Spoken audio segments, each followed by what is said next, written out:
All right, welcome to the show, y'all. It is Thursday, February 5th. Hope you guys are having a great day out there. We got a lot of stuff to get to. So in just a second, Trump's Department of Justice is now refusing to prosecute the Epstein pedos and criminals. So I have a clip of that for you. His deputy attorney general is out there making a total ass, not only of himself, but of the regime in general. So we'll get into that. We also have MAGA hitting a brand new low. Dean Withers, he's a young left-wing commentator. He basically debates MAGA on a daily basis, has like this call-in show.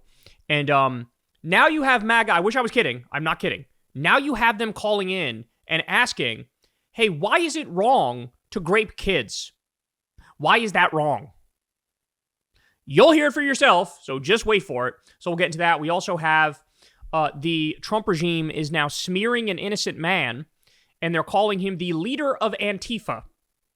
And of course, they're using that, put him on a domestic terror list, make his life a living hell. Just absolute horror show, so we'll dive into that as well. Nancy Mace appears to be in the midst of some sort of a psychological breakdown. She is forcing her staffers to call her hot on Reddit, among many other things. We'll get into that. Zoran's popularity is surging. Biden now is more popular than Trump is because of the total MAGA collapse. There's a lot of stuff to get to, man. You don't want to miss a second of it. So you guys know the deal. Everybody do me a favor and subscribe to the channel. That helps out big time and costs you nothing at all. You can also support the show on Patreon. Remember, guys, this is real independent media, and that means I don't talk to any advertisers. I've never done an ad read. I've never talked to a billionaire or a government or a PAC or anything like that. You guys support this show from the ground up, and we have the default ads on YouTube, and that's it. So thank you to everybody who supports the show on Patreon. You make it work. Thank you to everybody who tips with the thanks button on YouTube. And of course, you could sign up for Crystal, Kyle, and Friends on Substack because you can get some exclusive content there. You get the full interviews as soon as they drop and the video version of it as soon as they drop. So sign up on Substack to see the full interviews. And that's all I got, man. And of course, Corn's World. Go sub to Corn's World because we do live Kyle and Corn episodes every Monday night over there. You don't want to miss that. It's a lot more laid back and chill than this show is. But with that being said, let's go ahead and dive right in. So, look, we've done now, 3, 4, 5 different segments that really like break down the Epstein files as they've come out, right? We've discussed the Epstein emails. We've discussed the text messages with Bannon. We've discussed the files themselves. We've discussed the FBI intake forms. We've discussed the actual cases against Epstein. We've gone through all of it, right? And the broad takeaway that everybody with a functioning brain has at this point is that there's a shadow government of moneyed interests that actually runs the world. And effectively, they're this cabal of pedophile, rapist, billionaire sadists. And Jeffrey Epstein was one of the most powerful ones in the world, okay? And he ran a honeypot operation. He ran a blackmail operation. He was a freelancer with different intelligence agencies around the world. He's worked with Russian intelligence. He's worked with Mossad.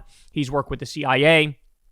And had a lot of dirt on a lot of very powerful people. And he was directly involved in the decision-making for some of the most crucial economic and foreign policy decisions of modern history, right? Well, you would think that with this giant network coming out, this giant criminal network of wealthy elites who think they're above the law, that the FBI and the DOJ would at least like pantomime caring about solving this and caring about, justice and locking up the bad guys.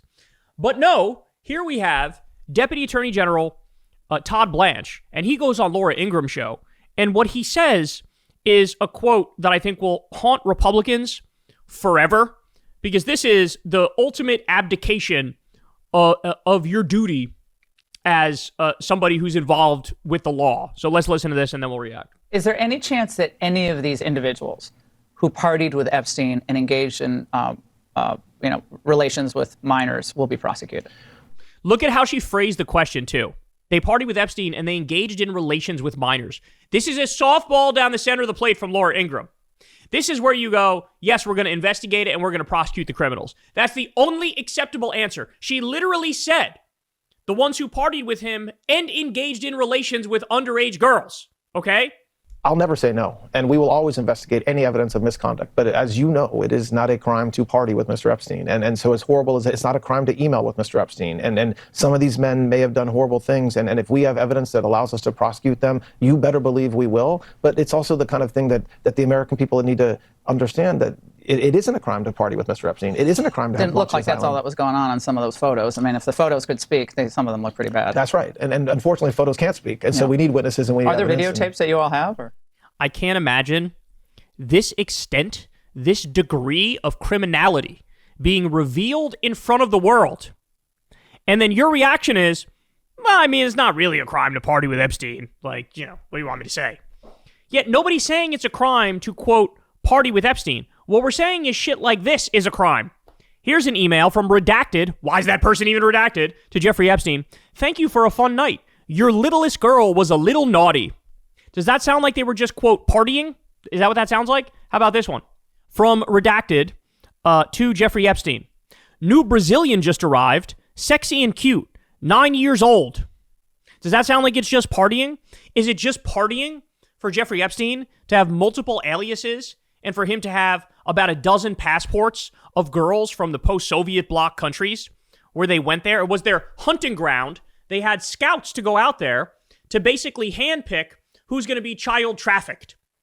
Okay? All of this stuff is on the record. All this stuff is known now. There are literal pictures in the Epstein files of the passports that he had of young girls. Okay? Does this look like, oh, it's just partying? No, there were countless examples. And by the way, let me just say, this guy, Robbie Suave, or however the fuck you say his name, he tweeted, it's becoming clearer and clearer, perhaps it was always clear, that the Epstein obsessives can't defend any of their strident claims about cabals of rich pedos. Are you kidding me? They just outed themselves. If you read through the emails, you go, holy shit, this is more depraved than I even thought. There's talk about fucking torture. There's talk about cannibalism.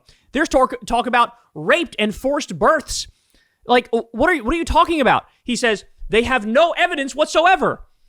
When you point this out to them, they shriek hysterically that you must be a pedo too. The only thing I can think of remotely similar to this was when I would write about campaign sexual assault, scrutinizing alleged victims whose stories didn't add up, making excuses for rapist? I thought we had turned the page on this nonsense. Guess not. How the fuck does this comport with what you just said there, Robbie? Thank you for a fun night. Your littlest girl was a little naughty. Tell me the benign interpretation of that. Tell me the benign interpretation of new Brazilian just arrived, sexy and cute, 9 years old. Tell me the benign interpretation of that. Tell me the benign interpretation of the report of Prince Andrew having tortured and killed a girl. What's the benign interpretation of the girl laying on the ground and him being on top of her and her face being redacted? What's the benign interpretation of that? What's the benign interpretation of Epstein and his friends casually discussing murder in the emails? What's the benign interpretation of that? There is no benign interpretation of that. What is with this new type of guy that's like, it's just like contrarian by nature, where it's like it doesn't matter how immense and overwhelming the evidence is. They have to do this stupid thing where it's like, actually, I think you're doing a moral panic. Moral panic? We're literally just reading the emails and reading the files and showing the emails and showing the files and going, I don't know. That looks bad. That looks weird. That looks terrible. Why did he know so many powerful people? Why did he know so many people that make governing decisions? Why are there so many billionaires and academic elites who are involved with this guy? And why are there clearly emails of them talking about pedophilia and openly discussing crimes? What's with that, right? Yeah, and by the way, let's also not kid ourselves. There's other emails too where things are like in code. My interpretation of the code thing, like the pizza stuff and the Chinese cookie stuff, is that that's code for stuff that's even more extreme, right? But although, to be fair, some of them literally do just openly talk about torture, right? There was that emails like, oh, love the torture video. So sometimes they just say it, but other times I think when they talk about pizza and Chinese cookie and grape soda and this and that, I do think that's code for some of the even most extreme stuff, right? Whether it be cannibalism or whatever. I don't know. But like, there's a lot fucking here. There's a lot here. So for the Deputy Attorney General to say that, and for anybody to be a denialist at this point, it's like, what's so ironic is like, you obviously haven't read through the shit as you're accusing the Epstein obsessives of not reading through the shit. No, to become a quote unquote Epstein obsessive, All you have to do is read the shit. That's all you have to do. All you have to do is watch 3 or 4 of the videos I released where I go through what's in the leaks, and you would absolutely change your mind unless you have a fucking, like, oatmeal in your head where your brain is supposed to be. Okay? So, what's this guy missing? What's the Deputy Attorney General missing? Well, he's missing so much that we can already prove. He's missing the picture of Epstein where he's delivering an underage girl to a fat billionaire. What's the benign interpretation of that? What's the benign interpretation of the text of Epstein where he's discussing buying and selling girls like they're cars? What's the benign interpretation of the dozens of passports? What's the benign interpretation of him cultivating relationships with the most powerful people in the world? What's the benign interpretation of the pictures that were on his desk of passed out underage girls? Like, I can go on and on here. What's the benign interpretation of, like, literal hundreds of pages that say CSAM not scanned in the Epstein files? Okay? He literally ordered books on sexual slavery. Everybody knows he did, like, Nazi eugenics experiments, and he would impregnate underage girls to try to populate the world with his seed. And there's diary entries from these girls describing the horror that they went through. So it's just crazy to me that anybody can deny it. We have, allegedly, there were 29 separate deals made with people who were involved with Epstein. And we know that there were at least 10 co-conspirators. The question is Donald Trump one of those fucking co-conspirators? That's the question. Who else is one of those co-conspirators who is a well-known person? Okay? Because there's way too much going on here to just let this shit slide. There should be mass arrests of everybody who even thought, even commented in a passive way about one of these crimes. They should be grilled like a motherfucker. They should be investigated. They should be grilled. We should arrest the criminals. We should lock them up. The fact that this isn't like unanimous at this point. The next Democrat who runs for office needs to run on a platform of, we're going to take down the entire fucking Epstein class.